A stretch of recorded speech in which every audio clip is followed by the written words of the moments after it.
In this unit, our topic is art. We will focus on art and artists. By the end of this unit, you will know more about art, identify the global structure of an academic essay, and retell the research based on keywords. Now let's go to the text. On art and artist. It is fascinating to watch an artist thus striving to achieve the right balance. But if we ask him why he did this or changed that, he might not be able to tell us. He does not follow any fixed rules. He just feels this way. It is true that some artists or critics in certain periods have tried to formulate laws of their art. But it always turned out that poor artists did not achieve anything when trying to apply these laws, while great masters could break them and yet achieve a new kind of harmony no one had thought of before. When the great English painter, Sir Joshua Reynolds, explained to his students in the Royal Academy that blue should not be put into the foreground of paintings, but should be reserved for the distant backgrounds, for the fading hills on the horizon, his rival Gainsborough, so the story goes, wanted to prove that such academic rules are usually nonsense. He painted the famous Blue Boy, whose blue costume in the central foreground of the picture stands out triumphantly against the warm brown of the background. The truth is that it is impossible to lay down rules of this kind because one can never know in advance what effect the artist may wish to achieve. He may even want a shrill, jarring note if he happens to feel that that would be right. As there are no rules to tell us when a picture or statue is right, it is usually impossible to explain in words exactly why we feel that this is a great work of art. But that does not mean that one work is just as good as any other, or that one cannot discuss matters of taste. The more we look at them, the more we notice points which have escaped before us. We begin to develop a feeling for the kind of harmony each generation of artists has tried to achieve. The greater our feeling for these harmonies, the more we shall enjoy them, and that, after all, is what matters. The old proverb that you cannot argue about matters of taste may well be true, but that should not conceal the fact that taste can be developed. This is again a matter of common experience, which everybody can test in a modest field. To people who are not used to drinking tea, one blend may taste exactly like another, but if they have the leisure, will, and opportunity to search out such refinements as there may be, they may develop into true connoisseurs who can distinguish exactly what type and mixture they prefer, and their greater knowledge is bound to add to the enjoyment of the choicest blends. Admittedly, taste in art is something infinitely more complex than taste in food and drink. It is not only a matter of discovering various subtle flavors, it is something more serious and more important. After all, the great masters have given their all in these works. They have suffered for them, sweated blood over them, and the least they have a right to ask of us is that we try to understand what they wanted to do. One never finishes learning about art. There are always new things to discover. Great works of art seem to look different every time one stands before them.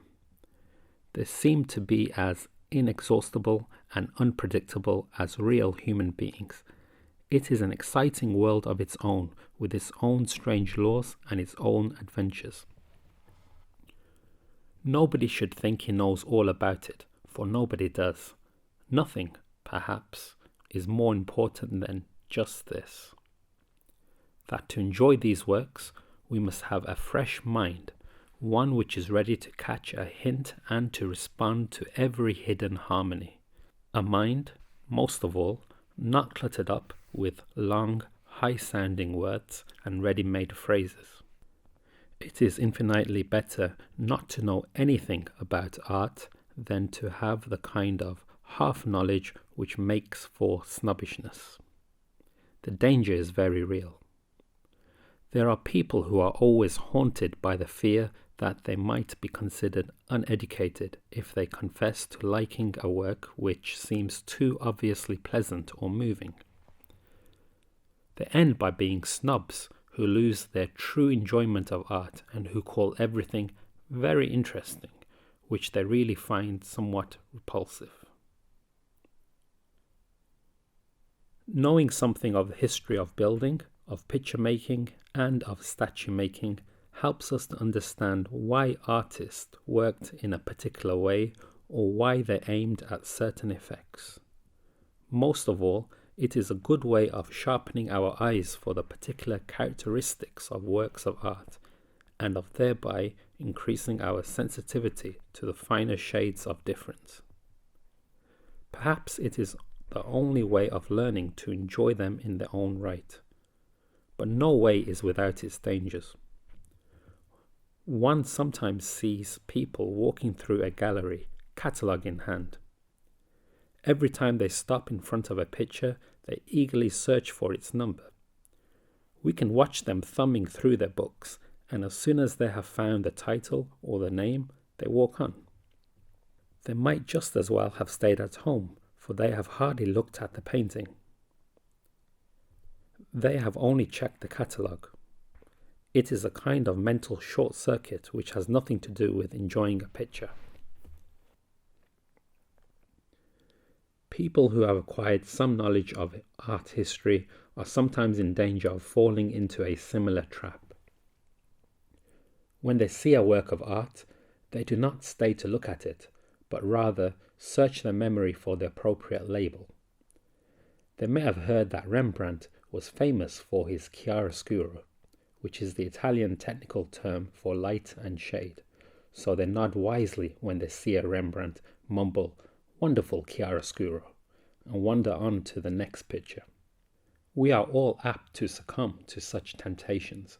To talk cleverly about art is not very difficult, because the words critics use have been employed in so many different contexts that they have lost all precision.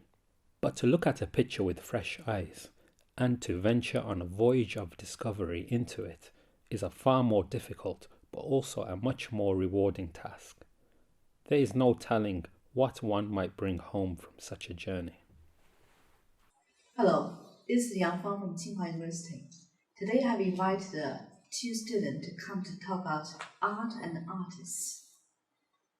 Hello, this is Zuowan. I come from the Department of Foreign Languages and Literatures. Hello, this is Qin Zixiang. I also come from the Department of Foreign Languages and Literatures. In the third unit, we have still many difficult sentences. Now let's look at paragraph 1. Do you have any questions? Yes, about this feels his way. What does it mean? Feel one's way means he himself is not sure about it. Well, how does the phrase turn out to be? Does it imply the result of something? Yes, turn out means the consequence of something. In this paragraph, do you still have any difficulties? Well, I was wondering about the meaning of subtle. Subtle means not obvious. Maybe it's hard to notice. When we read the great work of art in the book, I was wondering, have you been to a museum recently? Yes, I went to the British Museum in London. I spent a couple of hours here appreciating the piece of work. I have just went to the art museum in Tsinghua University, and there are many pieces of art really impressed me. Yes, we just had a new museum last year, right? Yes. Before we move on to another paragraph, do you have any question here? Yes, I found the use of haunted here is very interesting and different. Can you explain more to us? If something haunts you, it means it is unpleasant. You are worried about it. Well, I think I'm always haunted by the test. Yes, you're right. Some of my students are worried about examination, we may say, or also haunted by examinations. Coming to the end of this passage, And how do you feel the language? Well, I think this article used a great many of vivid expression, such as sharp eyes, fresh eyes, or there's no tonguing, and I think it's very interesting. Yes, and I think this article also provides us a different view to look at the subject of art. See, you are noticing a little subtle flavor of the beauty of language. Yes, and we are appreciating the beauty of language. In this sentence, feel one's way means he himself is not quite sure how he has achieved the right balance. It could be due to his own experience. He just feels that it is the right way to do things. In this sentence, the phrase turn out implies the result of something. Poor artists did not achieve much when they tried to follow these laws. When great artists break the laws, they might be successful, for they could achieve a new kind of harmony which has not occurred to others before. The shrill, jarring notes means a discordant note which does not fit in with the rest of the work. The more we look at the work of art, the more we may find beauty which we haven't noticed before. If people have the time to taste it, the willingness and opportunity to explore why the works of art are superb, people may become a true master of art, who can tell exactly what type of work or mixture of styles they prefer. Actually, a knowledge of art is necessary to allow one to enjoy the works of art one chooses. It is more than a way of finding all kinds of subtle flavors. Here, subtle flavors refer to minor or unnoticeable differences in flavors. Then the writer indicates that there could be more serious and more important issues. Some people often feel the fear that they might not be thought well educated if they tell others they like a work of art, which is obviously pleasant and moving. Most importantly, it is a way of making us more aware of the particular characteristics of works of art. As a result of this awareness, we become more sensitive to the tiny differences. Be apt to do something means be more likely to do something. In this sentence, it means we are all unlikely to resist such temptations. To look at a picture from a new and fresh perspective, or to explore and discover what is in a work of art could be more difficult, but it could be more rewarding task. There is no telling means we can hardly tell. This sentence means that we have no way of telling people how to appreciate work of art except by discovering for yourself.